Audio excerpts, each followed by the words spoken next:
જ્યાં મોંઘવારીનો સતત વધારો થઈ રહ્યો છે, મોંઘવારી દર પણ વધી રહ્યો છે અને વિકાસ દર ક્યાંક ઘટી રહ્યા તેવી પણ સ્થિતિ ઉદ્ભવી રહી છે, કારણ કે દેશની જનતાને હવે મોંઘવારીનો તાપ વધુ લાગવાનો છે। સરકારે એલપીજી ગેસના ભાવમાં વધારો કર્યો અને એલપીજી ગેસના ભાવ 50 રૂપિયાનો વધારો તેમાં કરી દેવામાં આવ્યો છે। સબસિડીવાળા અને સબસિડી વગરના તમામ એલપીજી ગેસ, લિથિયમ ગેસ જે છે તેના સિલિન્ડરમાં નવા ભાવ હવે 8મી એપ્રિલથી લાગુ થવાના છે। સામાન્ય ગ્રાહકો માટે આ એલપીજી સિલિન્ડરના ભાવ હવે 803 થી સીધા 853 જશે। ઉજ્જવલા યોજના હેઠળ 14.20 કિલોગ્રામના એલપીજી સિલિન્ડરનો ભાવ 500 રૂપિયા હતો, જે વધીને હવે થશે 550 રૂપિયા। અમદાવાદમાં એલપીજી ગેસનો ભાવ હતો અને અત્યારે જે છે તે 800 રૂપિયા છે 14.20 કિલોગ્રામ, અને આવતીકાલથી ગૃહિણીઓને ગેસ સિલિન્ડર માટે 850 ચૂકવવા પડશે। કેન્દ્ર સરકારે આ ભાવ વધારા પહેલા અગાઉ 2 વર્ષ સુધી એલપીજી ગેસના ભાવમાં ઘટાડો કર્યો।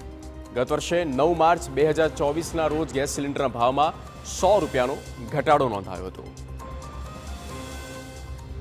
કેન્દ્ર સરકારે પેટ્રોલ અને ડીઝલ પર એક્સાઇઝ ડ્યુટીમાં 2 રૂપિયાનો વધારો કર્યો। પેટ્રોલ અને ડીઝલની રિટેલ કિંમતમાં કોઈ ફેરફાર થશે નહીં, જેથી સામાન્ય પ્રજાને કોઈ અસર નહીં પડે। કેન્દ્ર સરકાર દ્વારા જાહેર કરવામાં આવેલા નોટિફિકેશનમાં એક્સાઇઝ ડ્યુટીમાં વધારાની જાણકારી પણ આપી દેવામાં આવી છે। આ એક્સાઇઝ ડ્યુટીમાં વધારાનો બોજ સામાન્ય લોકો પર પણ પડી શકે। નોંધનીય છે કે અત્યારે આંતરરાષ્ટ્રીય બજારોમાં કાચા તેલની કિંમતમાં ઘટાડો થયો છે, તે જોતા સરકારે પેટ્રોલિયમ કંપની પર એક્સાઇઝ ડ્યુટી વધારી દીધી।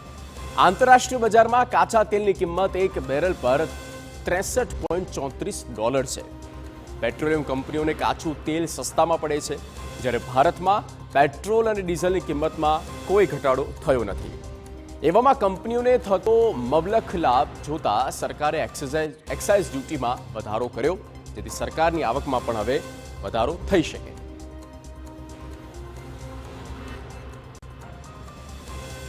સતત જે આ ભાવ વધારો થઈ રહ્યો છે, એલપીજીના જે સિલિન્ડર છે તેમાં પણ ભાવ વધ્યા છે અને તેના લઈને વિપક્ષ કોંગ્રેસે સરકારને આડે હાથ લીધી। શું કહેવું છે, પહેલા એ સાંભળીએ। કોંગ્રેસની સરકાર કરતા લગભગ ડબલ ને દોઢા ભાવ અત્યારે ગેસના, પેટ્રોલના કે ડીઝલના થઈ ગયા છે। તાજેતરમાં પડિયા ઉપર પાટું મારવા બરાબર આજે રાંધણ ગેસના ફરી 50 રૂપિયા વધાર્યા છે। ખરેખર મોદી સરકારે કે ભાજપ સરકારે એવું નક્કી કરી લીધું છે કે આ ગરીબોની હવે કમર પૂરેપૂરી ભાંગી નાખવી છે। એવા એમને ગુલામ બનાવી દો, એવા એમને નિસહાય બનાવી દો કે બીજો કોઈ વિચાર જ ના આવે। જે પ્રમાણે મહિલાઓને પોતાનું ઘર ચલાવવું દિવસે ને દિવસે મુશ્કેલી ભર્યું બનતું જાય છે, ત્યારે એમને ક્યાંક સધિયારો આપવાના બદલે પોતાનું માર્કેટિંગ, ભારતીય જનતા પાર્ટીનું માર્કેટિંગ અને મોટા મોટા બેનરોને મહિલાઓની ખોટી વાતો કરીને આવી રીતના ભાવ વધારા ઝોંકવાની જે પરંપરાઓ છેલ્લા કેટલાક વર્ષોથી પ્રચલિત કરી છે, એ પ્રમાણે મને લાગે છે કે ભારતીય જનતા પાર્ટી અને ભારતીય જનતા પાર્ટીની કેન્દ્ર અને રાજ્યની સરકારો લૂંટવા સિવાય કશું કરતી નથી ને બજેટ ખોરવવા પછી પણ મહિલાઓના ઉત્થાનની વાત કરવાની, મહિલાઓના સશક્તિકરણની વાત કરવાની